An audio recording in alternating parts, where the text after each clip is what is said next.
Manx Radio's Update with Beth Espy.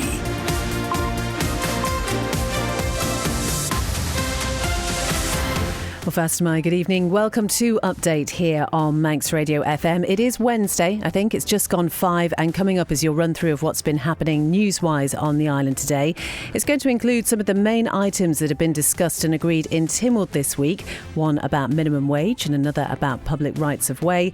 We'll also hear why it's so important to talk about mental health within the farming industry. Once again, we'll head live to Orkney to get the latest news from the Island Games. And from spuds and herring to turtle soup, what is your favourite Manx dish? I bet you didn't know turtle soup was one of them. We'll also keep an eye on the traffic and the travel, the weather as well. And if you'd like to get in touch, I'd love to hear from you. You can email studio@manxradio.com. We'll start with a news headlines roundup with Siobhan Fastamai. Tynwald has approved changes to how the island's minimum wage is calculated and reviewed.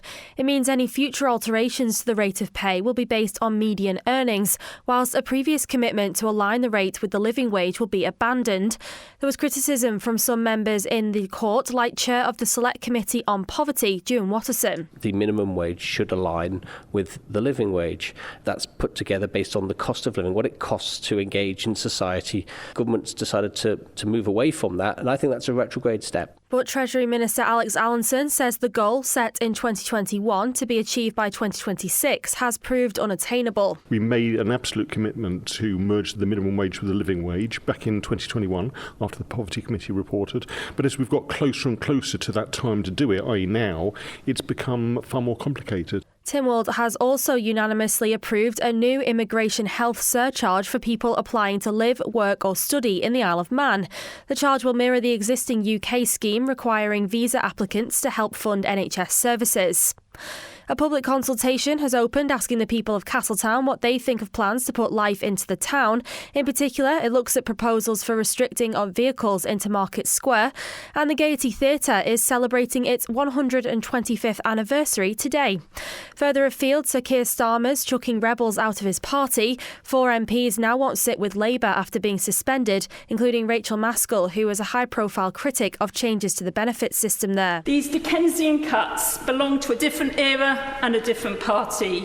They are far from what this Labour Party is for, a party to protect the poor. The UK's anti-radicalisation scheme Prevent needs to change quickly, especially with a new online focus. Its new commissioner, Lord Anderson, has been reviewing progress following the murder of MP Sir David Amos from the Southport killings last year. And the Royal Navy is making the Queen a Vice Admiral. The First Sea Lord says the honorary role reflects the high regard Camilla is held in. They're your headlines. News at 6. Thank you very much indeed, Siobhan. Now the weather brought to you by Manx Glass and Glazing. It's going to be dry but will turn cloudy this evening. Light and variable winds, mainly southerly, continuing cloudy overnight. There will be a spell of rain arriving by the end of the night. Light winds overnight backing east or southeast. Minimum temperatures will be around 13. Tomorrow it's a bit meh, to be honest. Cloudy and dull. Some occasional outbreaks of rain or drizzle, especially over high ground. There'll be some coastal mist and fog patches developing in places as well. The best of any brightness in the north, so head up there if you are seeking the sun. Top temperatures tomorrow will be around 19, and it's going to be a little bit better on Friday.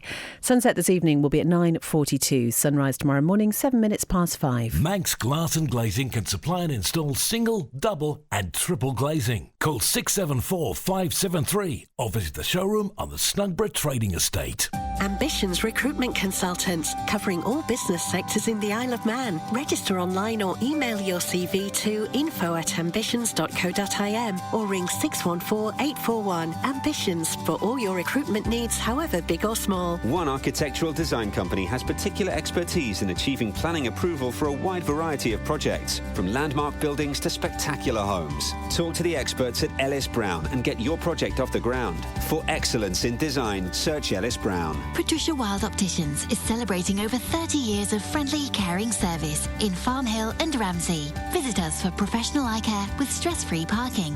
Phone Patricia Wild Opticians on 813 977.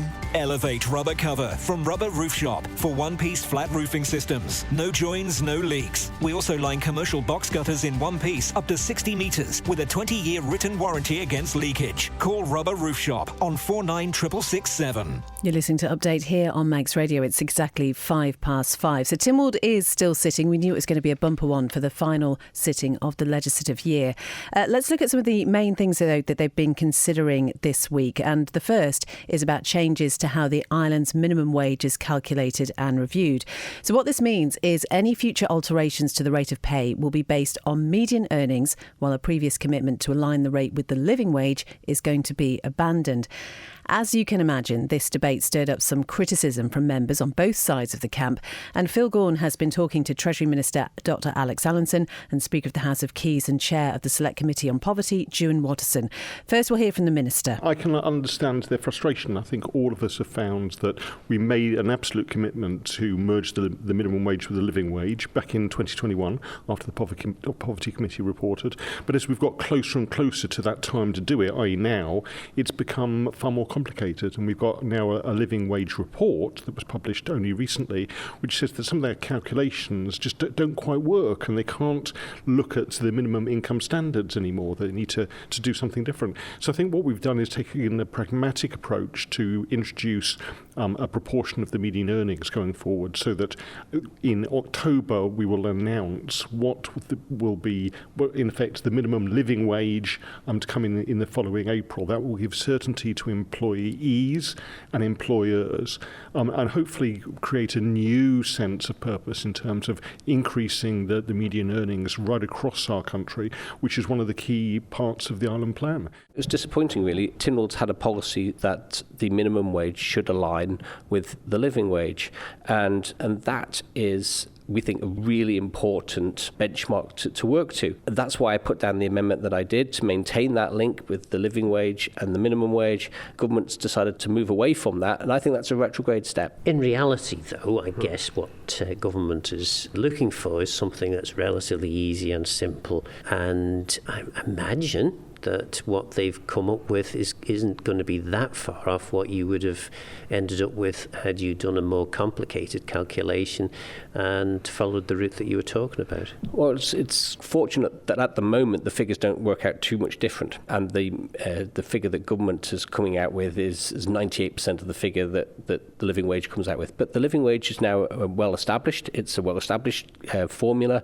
It's something that is understood. It's produced annually. It's produced according to a timetable, and so it's no more or less complicated, and they're still going to be producing the living wage reports. So I don't particularly buy the argument that it's simpler. What it does do is it divorces the minimum wage from the cost of living on this island, and that's the big schism that I'm worried about going forward. That's Speaker of the House of Keys and Chair of the Select Committee on Poverty, Ewan Watterson. Before that, the Treasury Minister, Dr Alex Allinson, both talking to Phil Gaughan there. And you can find those interviews in full via the Manx Radio newscast. We'll stay with Tynwald now, because the MHK, who picked up a petition for government to better maintain public rights of way, says she's glad her amendment has been supported by the court. It's now approved further funding to help restore the island's footpaths, bridleways and green lanes. And this comes as a report revealed there are over 200 outstanding complaints regarding conditions on the public rights of way network. Well, Douglas East MHK Sarah Maltby brought the issue forward after picking up that petition in 2021. It is comprehensive, there's a lot to do, but what we're talking about here is our national asset. It's something that we should be so incredibly proud of and maintain it. But I do recognise that over the years, the DOI have faced, really poor budgets, so they haven't been able to do what they've wanted to do. This is by no reflection of the work teams and the officers involved here. This is a case of consequence of not having the foresight to continue to invest in what we have on the Isle of Man, which is an absolutely fantastic asset. But yeah, it can easily be lost. And as we've seen, with the deterioration around the island, it proves very costly to fix retrospectively. We often sing the praises of the Isle of Man and how beautiful it is, but actually we need to stop the singing now and the talking, and we need to get on with the action. And unfortunately that does mean spending money on something that really shouldn't have got into the state that it has. I'm really keen to make sure that what we do here is get a realistic outcome. We have to champion it. We can't just rely on other people to do it. We all have to be advocates for this. We'll also, as well, within the amendment, have a consultation launched about the definitive maps and the statements. I know when I did the call for evidence for the Select Committee, that was something that was really important to people. That feels like something that not many people would know about, but actually it's so important that we have the definitive map up to date and accurate, and actually that's something that we definitely need to make sure was focused on, and I'm pleased that recommendation within the amendment was supported. That's Douglas East MHK, Sarah Maltby. It's just gone 5:10, and I just want to let you know that this next interview will discuss issues around suicide, which some people may find upsetting. A charity on the Isle of Man says there's still stigma around mental health and suicide, and there's a real reluctance in the farming community to talk about it. Now, according to I'll Stand Up to Suicide, poor mental health is one of the biggest challenges facing the agricultural sector these days, with loneliness, the effects of the weather and worries about crops being some of the common themes. Well, Nicola Curfey and Paula Dunlop from the charity have held a talk with young farmers on the island and have seen a perception that speaking out is weak. In days gone by, there would be lots of agricultural workers on farms, and I think despite the digital age that people were closer, communities were closer. And I think people are too proud, really, to say that they're lonely or that they're stressed or ask for help. So that's what I'll Stand Up to Suicide is really for. Yeah, and we found that very interesting, actually, when we delivered some suicide prevention training to the young farmers a few weeks ago. And we were doing some role play and some kind of discussions around the farming community and what stops maybe young lads from talking to their older colleagues or their older family members. And they said that they would be embarrassed to ask if they were having problems, if there's anything they could help with. And it's very much, they felt that the perception would be that they were weak. Men in general, that it's a sign of weakness or vulnerability to discuss the issues you're having. There's like society's expectations that you maintain all your issues on very broad shoulders and you get on with it. So there's an element of pride, maybe embarrassment,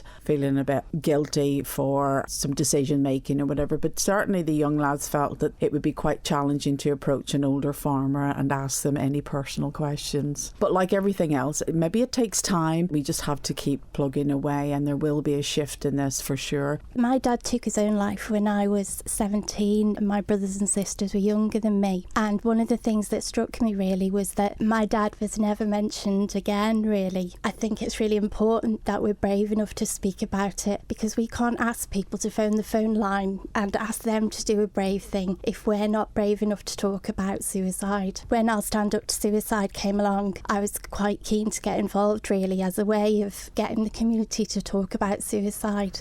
Nicola Curfey and Paula Dunlop from I'll Stand Up to Suicide talking about mental health within the farming community. You can hear much more about that in the latest episode of Countryside, which you can find as a podcast at manxradio.com. And if you've been affected by anything you've just heard, you'll be able to also find links to support on our website as well. 5:13. Residents of Castletown are once again being asked what they think is the best way to make their community prosperous. And it is centred, as it has been in the past, on the provision of parking and the closure of Market Square to vehicles. Now, after a presentation this week, a consultation is now out for people to share their thoughts on what they think would really lift the town. John Moss has been talking to coffee shop owner Alan Leonard and Chair of Castletown Commissioners Tony Brown. I think it's a good compromise.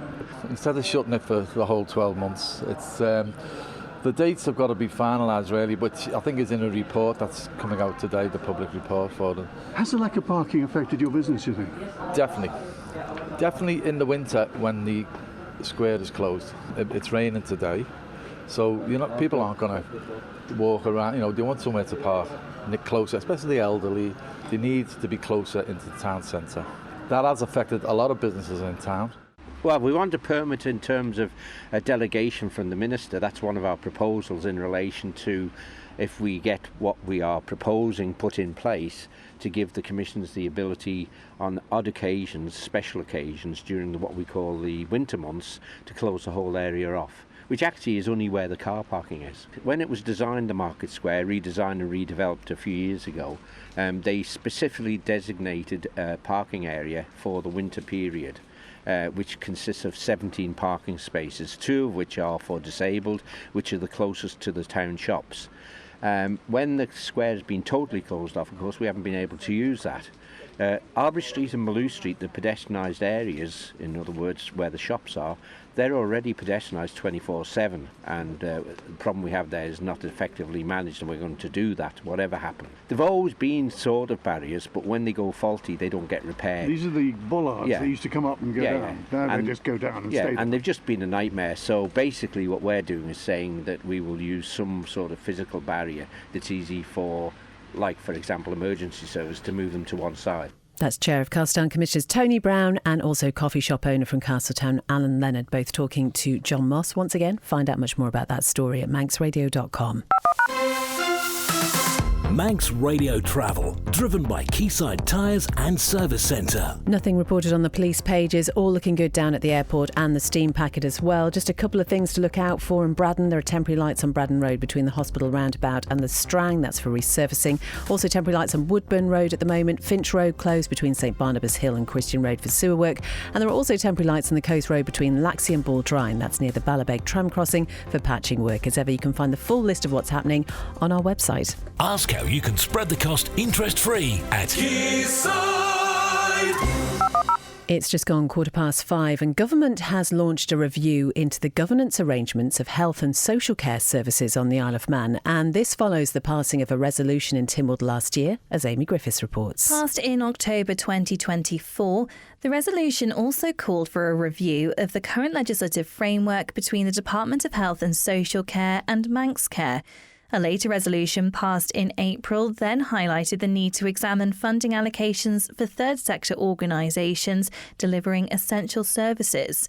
The review will now be delivered by the Mersey Internal Audit Agency, which is a specialist provider of assurance and advisory services to the NHS and third sector. It will be overseen by DHSC's Interim Chief Officer, Professor Tim O'Neill. As part of the review process, interviews will now take place with a range of individuals and organisations across the health and social care system. They include members of Tynwald, patients and service users, as well as union groups and third sector partners. It will also be supported by a desktop review of key documentation and governance structures. A report's then due to be submitted to Tynwald by the end of September, which will include analysis and recommendations for reform. There'll also be an internal review by the DHSC before it's scrutinised by the Council of Ministers and submitted for debate in December. The Health Minister, Claire Christian, says now Manx Care is in its 5th year, it's a timely opportunity to reflect on how the current arrangements are working in practice. She adds the review will help ensure our health and care services are governed effectively, transparently, and in a way that delivers the best outcomes for our community.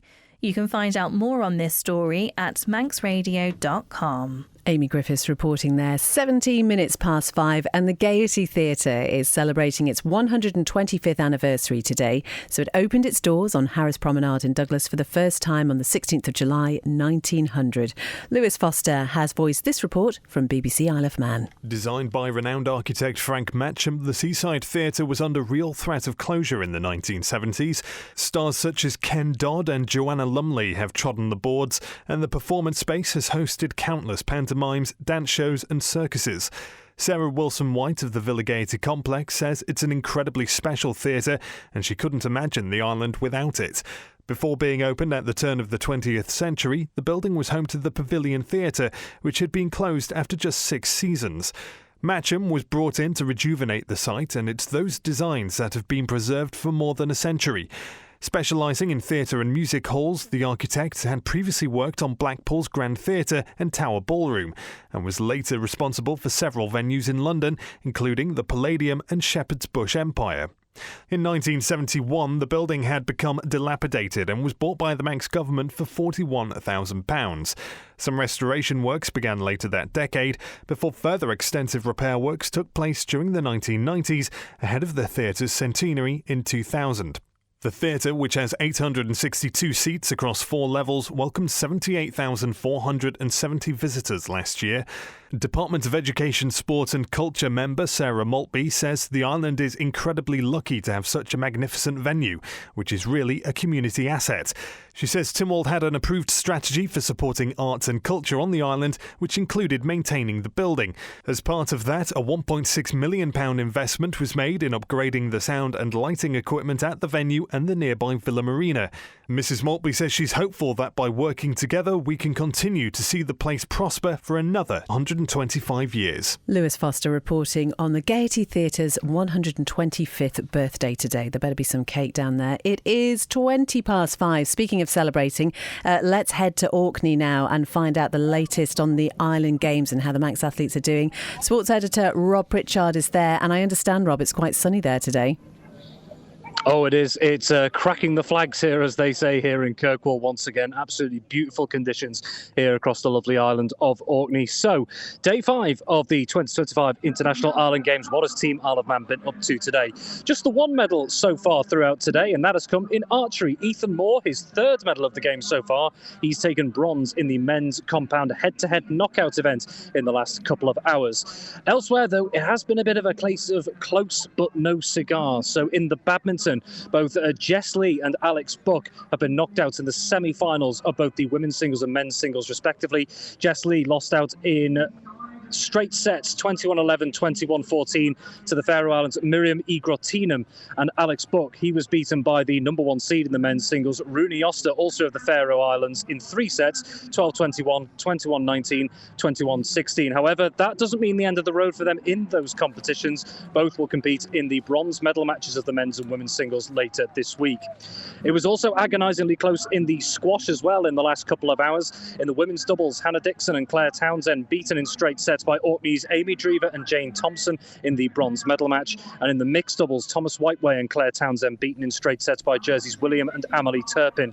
But must say from that second game in particular, Claire Townsend in particular, huge credit. She battled through illness, and after playing 6 matches today to complete the game right until the bitter end, but just not quite enough to get a medal around their necks. However, when we're speaking of medals, there's plenty more opportunities this evening for Team Isle of Man.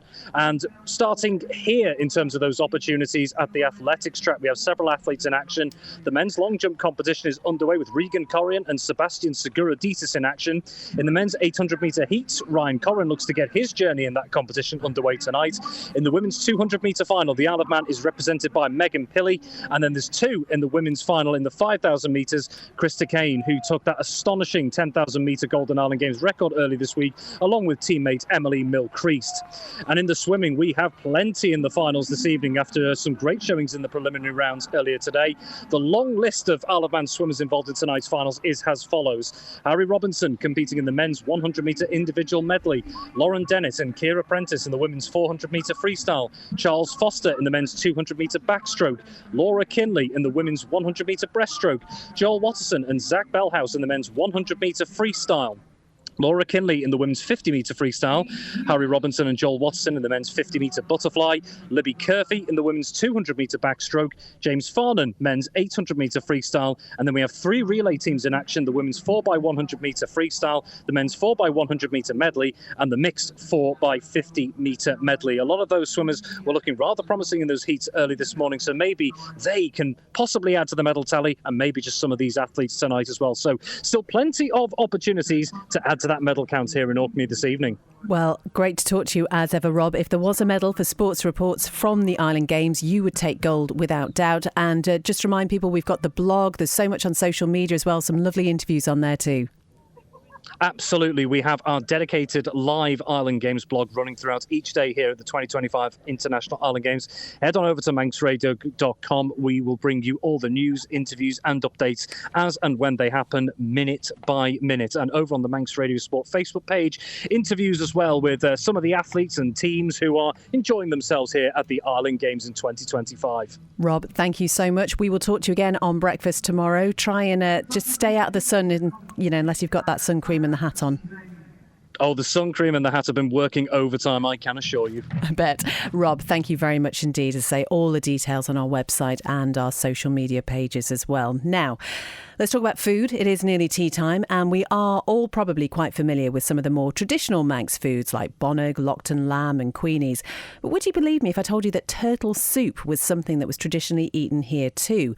Well, there is a new book, and it's called Ham and Eggs and Turtle Soup, and it's hoping to really shine a light on some of the lesser-known Manx delicacies.